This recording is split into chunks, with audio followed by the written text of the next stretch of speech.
দর্শক, আপনাদের সবাইকে স্বাগত জানাচ্ছি আমাদের আজকের অনুষ্ঠানের অতিথি বাংলাদেশের একজন অত্যন্ত সুপরিচিত স্বনামধন্য ফটো জার্নালিস্ট, ফটো সাংবাদিক, যাকে অনেকেই চেনেন এবং তার চাইতেও বেশি চেনেন তার ছবিকে।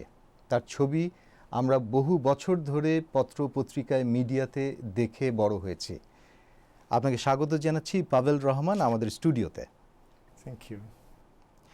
আপনি 50-এর দশকের মাঝামাঝি রংপুরে আপনার জন্ম হয়েছিল এবং তারপরে দেশের বিভিন্ন জায়গায় আপনার শৈশব কৈশোর কেটেছে। আপনি এই ফটো সাংবাদিকতায় আসলেন কিভাবে? বাবার শখের ক্যামেরাটা একসময় আমার খেলার সাথী, এবং আমি বলবো যে পারিবারিক ফটোগ্রাফার হয়ে গেলাম। আমি পরিবারের বিভিন্ন অনুষ্ঠানে আমি ছবি তোলা শুরু করেছি আমার বাবার কাছ থেকে দেখে দেখে, এবং একসময় স্বাধীনতার পরে আমি ক্যামেরাটা নিয়ে রাস্তায় নেমে আসলাম। এবং প্রথমেই স্বাধীনতার পরেই আমি বঙ্গবন্ধুর একটা ছবি তুলেছিলাম, যেই ছবি দেখে বর্তমানে মতিউর রহমান, যিনি প্রথম আলোর এডিটর, তিনি আমাকে সেই স্কুল বয়সেই চাকরি দিয়ে দিয়েছিলেন। বাস আমার শুরু হয়ে গেল ফটো সাংবাদিকতার জীবন। যেই ছবিটির কথা আপনি এইমাত্র বললেন, বঙ্গবন্ধু শেখ মুজিবুর রহমান গেঞ্জি পরিহিত অবস্থায় পাইপ খাচ্ছেন। না, ওইটা আরেকটু পরে, ওইটা 75-এর দিকে। কিন্তু তার আগে ছাত্র ইউনিয়নের কনফারেন্সে আমি সরহদ্দি উদ্যানে একটা ছবি তুলেছিলাম। খুবই ইন্টারেস্টিং যে উনি একজন প্রধানমন্ত্রী, কিন্তু ওনার নিরাপত্তাটা এমন ছিল যে ওনার পায়ের কাছে শামিয়ানা তুলে দুইটা টোকাই ওনাকে দেখছিল। এই ছবিটা আমার দেখেই উনি পছন্দ করে ফেলেছিলেন। আপনি এইমাত্র বললেন আপনার বাবার ক্যামেরার কথা। সেই ক্যামেরাটি কি ক্যামেরা ছিল? এখনো কি সেই ক্যামেরা আছে আপনার কাছে? বাবার ক্যামেরাটা আমি হারিয়ে ফেলেছি। আমার নিজেরই ছবি তুলতে যে আমি হারিয়েছি। কিন্তু বাবার ক্যামেরাটা ছিল প্রথমে মিনোলটা এবং পরে ইলেকট্রো 35, দুটো ক্যামেরা উনি ছিল ওনার কাছে। এবং আমার প্রথম ক্যামেরা ছিল কোডাক ক্লিক ক্যামেরা। এটা খুবই একটা সস্তা দামের ক্যামেরা, যেটা হাত থেকে পড়লেই ভেঙে যাবে, এত হালকা। এবং আমি যখন যশোর জেলা স্কুলের ছাত্র, তখন ওই ক্যামেরা দিয়ে স্কুল বন্ধুদের ছবি টবি তুলতাম, এবং ওই তোলা থেকেই আমার একদম শুরু হলো আর কি, সেটা 65-এর দিকে।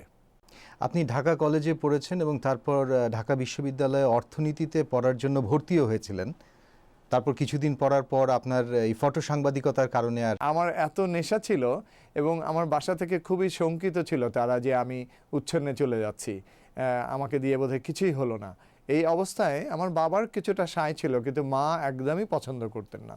এবং আমি এই ছবি তুলতে তুলতেই আমি বঙ্গবন্ধুর কাছে চলে যাচ্ছি, অথবা পত্রিকার জন্য যা হয় আর কি, যে পত্রিকার ফটোগ্রাফি করতে গেলে আপনি অনেক জায়গায় যেতে পারেন। এবং একসময় দেখলাম যে আমার ছবি দিয়ে একটা রাস্তার কল ঠিক হয়ে যাচ্ছে, আমি ছবি ছাপার পরে সেই রাস্তাটা ভালো হয়ে যাচ্ছে, অথবা ইলেকট্রিক পোস্টে লাইট জ্বলে উঠছে। এটা আমাকে সাংঘাতিক আলোড়িত করেছিল যে একজনের ছবিতে যদি এটা হয়, তাহলে ভবিষ্যতে নিশ্চয়ই আমার ছবি দিয়ে আমি অনেক কিছুই করতে পারবো। ওই চিন্তা থেকেই আমি ফটো জার্নালিজমের সাথে জড়িয়ে যাই। আপনি তো কৈশোর থেকেই ছবি তুলছেন, বা হয়তো তারও আগের থেকে। পেশাগতভাবে ঠিক কত সালে আপনি শুরু করলেন ফটো সাংবাদিকতা? সেটা একদম বললাম 73 সালে আমার প্রথম একতায় চাকরি হয়ে যায়, এবং খুবই সামান্য একটা বেতনে। বেতনটা আমার মুখ্য ছিল না। আমি ছাত্র ইউনিয়নের জয়ধ্বনিতে কাজ করতাম, একদমই মানে ফ্রি বলা যায়, যে শৌখিন।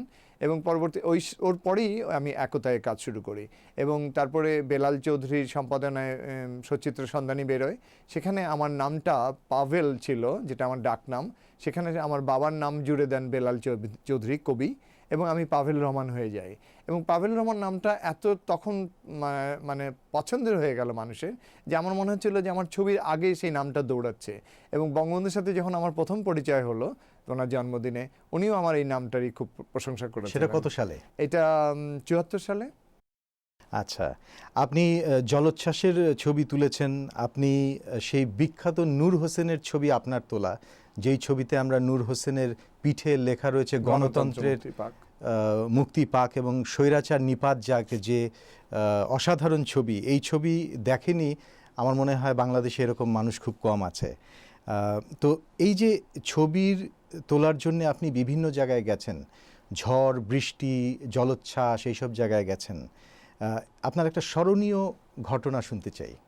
আসলে ছবি তোলাটা আমার ঠিক পেশার চেয়ে অনেক বেশি উপরে ছিল নেশা। আমি কখনোই ভাবতাম না যে কোনো কিছু হচ্ছে আমি চুপচাপ বসে থাকবো, সেটা ঝড় হোক, বন্যা হোক, বা পলিটিক্যাল ক্রাইসিস, আন্দোলন হোক। এমনকি রাস্তায় ট্যাঙ্ক যাচ্ছে, আপনি জানেন যে বাংলাদেশে অনেকগুলি স্বৈর শাসন এসছে, সামরিক শাসন এসছে। আমি ট্যাঙ্কের ছবি তুলতে তুলতে বঙ্গভবনের কাছে যখন এসেছি, ট্যাঙ্ক থেকে আমাকে বেরিয়ে আমাকে চিৎকার করে বলছে বঙ্গভবন কোন দিকে, বঙ্গভবন কোন দিকে, এমন সব মজার ঘটনা। কিন্তু যখন সাইক্লোন 10 নম্বর সিগন্যাল আসে, তখন আমার বাবা বলতেন যে সবাই ঘরে ঢুকছে, কিন্তু আমি কিন্তু ঘর থেকে বেরিয়ে যাচ্ছি। এবং আমি কিন্তু ঘর থেকে বেরিয়ে ট্রেনে উঠছি, সেখান থেকে চিটাগাং সাইক্লোনের ছবি তুলছি, এবং ছবি পাঠাতে পারছি না বলে আমি আরও ভিতরে চলে যাচ্ছি। সেটা কত এবং সাল? এটা হচ্ছে 91 সালে। কিন্তু তার আগেও 1985 সালে উড়িদচরের সৃষ্টি হয়েছিল।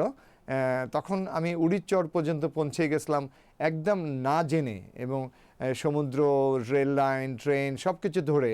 এবং ওইখান থেকে আমি প্রথম ছবিটা তুলেছিলাম যে তারা হাজব্যান্ড ওয়াইফ হারিয়ে গেছিল, দুজনই মনে করেছিল যে তারা মারা গেছে, কিন্তু তারা রিলিফ নিতে এসে একজন আরেকজনের সাথে দেখা হয়, এবং সেই জন্য তারা দুজনকে জড়িয়ে ধরেছিল। আপনি জানেন যে বাংলাদেশে একজন আরেকজনকে, বিশেষ করে ছেলে মেয়ে, পাবলিকলি কখনোই জড়িয়ে ধরেন না, কিন্তু আমার ক্যামেরার সামনে সেই ঘটনাটা হয়েছিল।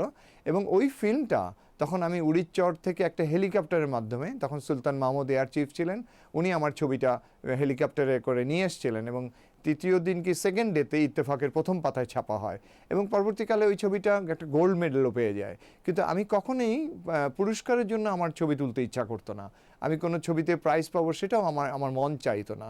আমি চাইতাম যেটা, যে যা ঘটছে তা জন্য আমি দেশ এবং সারা বিশ্বকে জানাতে পারি।